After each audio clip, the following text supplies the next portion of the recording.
Aportando Luz. Episodio 8.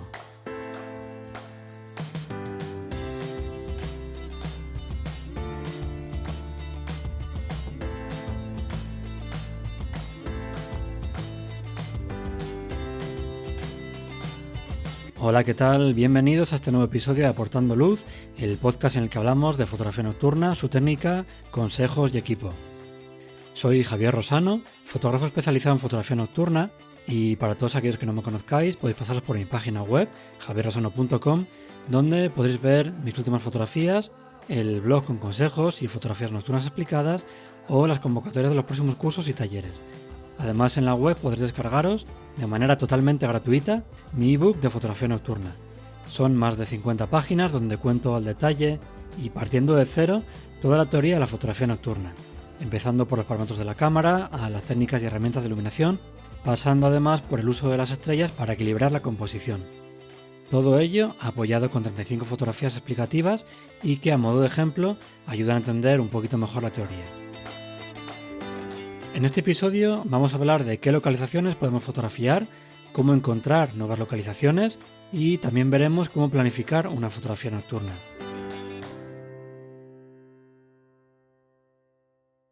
Pero antes vamos, como siempre, con el artículo fotográfico destacado de este episodio.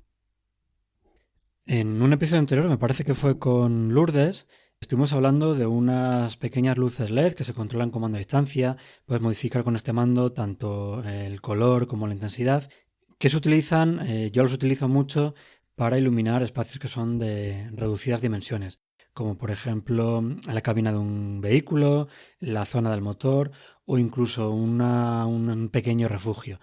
Pero si lo que quiero iluminar es un espacio mucho más amplio, como puede ser una ermita, o utilizo muchos de estas luces, o lo que uso siempre, lo que suelo utilizar yo, es un flash. Tiene mucha más potencia, de tal forma que voy a poder iluminar grandes espacios como estos. Pero bueno, claro, ya sabes que la luz del flash es un tono blanquecino y si queremos darle un tono cálido, un tono frío, como hacemos con esas luces LED, yo lo que utilizo son unos geles o unos filtros de color para modificar esta temperatura de color. Con un gel CTO, un gel naranja, lo que hago es llevarme esa luz del flash del blanco a un tono más cálido, y con un gel CTB o azul lo que hago es llevármelo un poquito a los tonos fríos. Además de estos dos geles que son los clásicos, hay también otros geles que son de colores, ¿vale? Son ya más creativos, por ejemplo está el color morado, el color verde, el color rojo, pero hay que andar con mucho cuidado con estos geles porque una cosa es ser creativos y otra cosa es ya pasarse a una foto un poquito ya que chirríe. Además, este pack viene con una goma elástica para poder sujetar lo que es el filtro, el gel, al cabezal del flash. Os dejo el enlace al pack de geles de color en las notas del programa. Ya está aquí el artículo recomendado del episodio de hoy. Y ahora sí, vamos con el contenido de este episodio y vamos a empezar hablando de localizaciones para hacer fotografía nocturna. Principalmente, por lo menos en mi caso, yo suelo hacer fotografía nocturna en 4 tipos de localizaciones. Paisajes, árboles que sean singulares, que sean más llamativos, edificios sobre todo aislados y vehículos. En mi caso suelen ser vehículos abandonados. Cada uno tiene su particularidad y vamos a intentar buscar unas condiciones de nubosidad, de luna o un esquema de iluminación diferente, y mi recomendación siempre es empezar por las que son más sencillas de iluminar. Por ejemplo, podemos fotografiar un paisaje iluminado únicamente con la luz de la luna, de tal forma que puedas aprenderte a manejar en la oscuridad, puedas saber dónde están los botones de la cámara y puedas cambiar, por ejemplo, el ISO o el diafragma sin tener que encender un frontal o una linterna, y lo hagas además de forma muy rápida. Una vez que ya te has acostumbrado a tu equipo, sabes hasta dónde lo puedes exprimir, hasta dónde puedes subir el ISO, cómo enfocar, ya entonces podríamos pasar de un paisaje iluminado por la luna a una localización algo más compleja, como puede ser, por ejemplo, un árbol, donde ya empezamos a trabajar esquemas de iluminación. No hace falta que sean esquemas muy difíciles, puede ser incluso una única iluminación lateral con una linterna, pero bueno, ya vamos añadiendo un pasito más, vamos subiendo de nivel respecto a la localización que hemos hablado antes, a los paisajes iluminados por la luna, y entonces ya, una vez que ya tienes también controlado una iluminación sencilla, puedes ir progresando a unas localizaciones que requieren ya esquemas mucho más complejos, ya requieren dominar diferentes herramientas de iluminación, manejar la luz de una forma mucho más sutil, como puede ser, por ejemplo, edificios aislados, donde puede haber una iluminación interior, con un flash, como hemos visto antes, con un gel con un tono naranja, un tono azulado. Puede haber también una iluminación exterior con una linterna. Y luego ya a un nivel, desde mi punto de vista, más complicado, como son los vehículos, en los que, además de utilizar ya varias herramientas y con filtros de color, es necesario meterse en el encuadre para iluminar y evitar que la cámara te vea. Esa para mí sería la localización más complicada de fotografiar, ¿vale? Por lo tanto, te recomiendo que te dejes esta localización para ya ese momento en el que tienes todos los pasos anteriores muy bien asentados, de tal forma que cuando salgas a fotografiar, por ejemplo, si empiezas a fotografiar un edificio aislado o un vehículo y no has hecho nunca antes fotografía nocturna o has hecho muy poquitas, es muy fácil que no consigas lo que quieres y llegas a casa con una sensación enorme de frustración.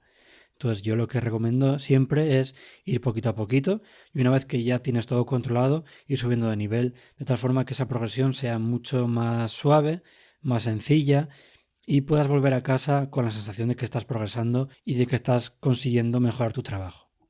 ¿Cómo conseguimos localizaciones?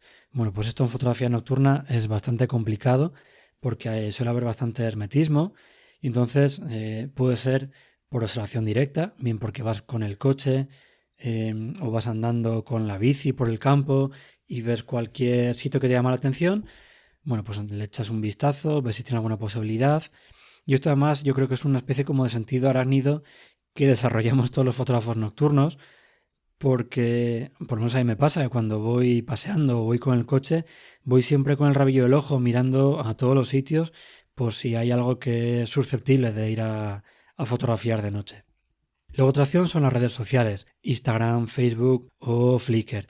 La parte complicada de esto es que si el fotógrafo no ha compartido la localización, se lo puedes preguntar, pero bueno, yo creo que si no lo ha hecho de primeras, va a ser muy complicado que te lo diga. Hay gente que se las guarda por diversos motivos, cada uno es libre de hacer lo que quiera y yo lo respeto. Y luego, por último, también están los foros de fotografía que antes tenían muchísimo tráfico, muchísima afluencia de fotógrafos. Ahora ya han caído un poquito más en desuso con la llegada de las redes sociales que comentaba en el punto anterior. Pero bueno, siempre se puede encontrar algo. También se puede compartir la localización, incluso preguntar. Siempre es bueno intentarlo porque bueno, el no de entrada ya lo tienes. ¿Y qué hacemos con todas estas localizaciones? Si estás empezando, seguramente tendrás poquitas y te las puedes apuntar en una lista, pero cuando ya empiezas a ir ganando localizaciones, además llega un momento en el que no solamente te apunta la localización, sino también, por lo menos en mi caso, me intento apuntar qué quiero hacer en esa localización, cómo puedo iluminar, diferentes encuadres que puedo hacer. O, por ejemplo, también en mi caso, que de un vistazo al mapa sepa qué localizaciones son, por ejemplo, ermitas, qué localizaciones son un vehículo abandonado, qué localizaciones son un árbol, de tal forma que cuando voy a buscar una localización, porque me voy a otra provincia o porque estoy en mi casa y tengo un momento para escaparme, de un vistazo rápido pueda saber ya qué es lo que tengo disponible. Además, mis localizaciones favoritas o las que tengo pendientes de hacer todavía, las marco con un icono de estrella para tenerlo ya de un primer vistazo, ya todo más o menos localizado y etiquetado. Yo lo que utilizo siempre es la aplicación de Google My Maps, ¿vale? No Google Maps, que es la página web, sino Google My Maps. Es una aplicación que está para Android, también está en la página web, de tal forma que yo en el ordenador, que es mucho más fácil, creo un punto, igual que se podría hacer en Google Earth, y en esa localización lo que hago es, además de darle un icono específico para la localización que sea, lo que decía antes, un árbol, una ermita, un vehículo, puedo ponerle también, por ejemplo, un color en función de si aún no he estado, si lo he visitado de día para ver posibles encuadres, o si ya ha estado de noche y tengo ya la foto hecha. Puedo ponerle también, le puedo añadir imágenes, tanto mías como otras que he visto por internet, para cuando esté buscando un sitio donde ir en una noche, sepa ya más o menos de una forma rápida qué es lo que me voy a encontrar. Y luego también, lo que decía antes, añado unas posibles notas de consejos para llegar, porque hay que ir a pie durante un buen rato, qué encuadres quiero hacer, cómo quiero hacer el esquema de iluminación, y eso lo tengo siempre además a mano en el móvil, de tal forma que cuando llegue a la localización puedo ver más o menos lo que quiero hacer, o desde casa, abriendo la aplicación de Google My Maps, pincho en la localización, le digo que me lleve y ya directamente se me abre Google Maps con la ruta hacia esa localización. De esta forma ahorro muchísimo tiempo y además tengo toda la información disponible en el mismo sitio y la puedo ver rápida y de un vistazo. Vamos ahora a hablar de planificación en fotografía nocturna. Hay una parte que es muy importante en la fotografía nocturna, al igual que en la fotografía de atardeceres o amaneceres, que es la planificación. Inicialmente, y nos ha pasado a todos cuando entramos en fotografía y también en fotografía nocturna, es normal comenzar haciendo fotografías según te encuentres la escena, ¿vale? Tú tienes una localización que has visto y vas allí, ya sea hora dorada, hora azul, si es de costa, marea alta, marea baja. No planificas tanto, sino que más o menos intentas aprovechar las condiciones que tienes en ese momento. Pero según vas avanzando, según vas siendo más exigente con tu fotografía o incluso porque tienes menos tiempo disponible, lo que haces es intentar planificar para no asegurarte, porque eso va a ser imposible, pero sí tener más opciones de que cuando vayas a la localización, la situación que te vas a encontrar es la que tú tenías en mente. ¿Qué hay que tener en cuenta a la hora de planificar en fotografía nocturna? Bueno, pues la fase y la posición de la luna. Por ejemplo, hablábamos antes en los tipos de localización que yo recomiendo empezar haciendo fotografía de paisajes con luna llena. Pues en ese caso habría que tener en cuenta esa fase de la luna a la hora de elegir la noche para salir. Si vamos a hacer fotografía nocturna en la que aparezca la Vía Láctea, tendremos que tener en cuenta la visibilidad del centro galáctico si queremos que aparezca, o la altura de la Vía Láctea si vamos a hacer, por ejemplo, una panorámica con el arco de la Vía Láctea. Si queremos hacer una fotografía de lluvia de estrellas, tendremos que elegir las noches en las que hay lluvia de estrellas, por supuesto. También habrá que tener en cuenta ya no solamente los cuerpos celestes, sino cómo está la meteorología. Si vamos a tener niebla o no, si queremos nubosidad o no. Además es importante también tener en cuenta que no siempre hay unas condiciones meteorológicas correctas para hacer fotografía nocturna, sino que cada localización puede exigir una condición meteorológica diferente. Por ejemplo, puede ser que haya una localización que esté muy bien con la luna porque la puedes incluir en el encuadre y no te molesta en la iluminación. Puede haber otra en la que vas a hacer un trabajo mucho más tedioso, va a llevar más tiempo de iluminación y entonces si fotografías con luna se va a comer esa iluminación que estás aportando tú.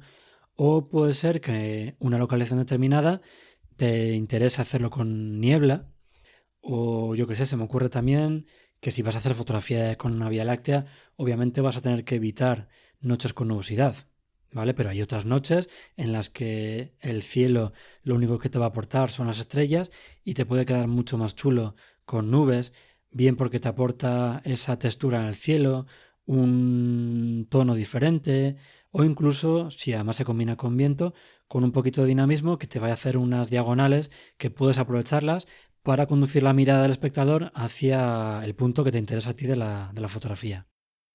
Para planificar los tres primeros puntos que hemos visto, fase y posición de la luna, Vía Láctea y lluvia de estrellas, yo lo que utilizo son aplicaciones como por ejemplo Photographers Ephemeris, TPE, Photopills o Planet para fotógrafos.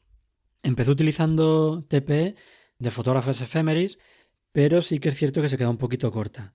Entonces fue ya cuando pasé a utilizar Photopills y Planet para fotógrafos. Son aplicaciones que son ya muchísimo más complejas de utilizar, pero bueno, por suerte hay tutoriales en internet, sobre todo para Photopills, y una vez que te haces ya con ellas, son muy útiles porque te dan muchísima información. Además, sustituyen a otras aplicaciones que te pueden dar, por ejemplo, la hiperfocal o te pueden ayudar a calcular la ley de reciprocidad para calcular el tiempo de exposición de la fotografía definitiva y tienen muchísimas opciones y son muy útiles. Es posible que cuando empieces a utilizarlas, pues lo que decía, son tan complejas que te pueden incluso abrumar por la multitud de opciones, de parámetros, pero yo te recomiendo darles una oportunidad, empezar a trabajar con ellas, mirarte los tutoriales, porque una vez que ya las conozcas y las domines, te van a servir de muchísimo. Luego, para la parte de meteorología, por ejemplo, para saber la niebla que va a haber, las zonas con niebla, la propia página de EMET tiene un mapa con alertas por niebla. Y luego, para la parte de nubosidad, mi página favorita es Windy. Windy.com, o también tiene una aplicación. Y con esta página web o aplicación vas a poder ver, además de temperaturas, si va a llover, no va a llover, el viento que vas a tener, vas a poder ver la nubosidad, pero además de una forma muy interesante, y es que puedes separar la nubosidad por capa de nubes. De tal forma que vas a poder ver si vas a tener nubes altas, nubes medias o nubes bajas. Por ejemplo, no vas a poder fotografiar la Vía Láctea cuando haya luna llena, porque como sabes la luminosidad del cielo va a ser un poquito más alta de lo normal y no te va a permitir captar todo el detalle posible de la Vía Láctea, pero sí que en unas condiciones de luna llena vas a poder ir a fotografiar vehículos, porque en este tipo de fotografías vas a utilizar un ISO más bajo, un diafragma más cerrado, por lo que la luminosidad de la luna no va a ser tan condicionante, tan crítica como en otros tipos de fotografía nocturna. Y hasta aquí este episodio dedicado a las localizaciones y a la planificación en fotografía nocturna. Si tenéis una aplicación favorita o una web que utilicéis para encontrar nuevas localizaciones y que no hayamos comentado, dejad por favor un comentario en la imagen del episodio de hoy en la cuenta de Instagram del podcast Aportando Luz o en los propios comentarios de este episodio. Si os ha gustado este capítulo, suscribiros para no perder los próximos episodios, y si queréis colaborar para que el podcast llegue a más gente, os agradeceré vuestros me gustas, valoraciones y comentarios. Muchísimas gracias por escucharme y por vuestro apoyo. Hasta el próximo episodio.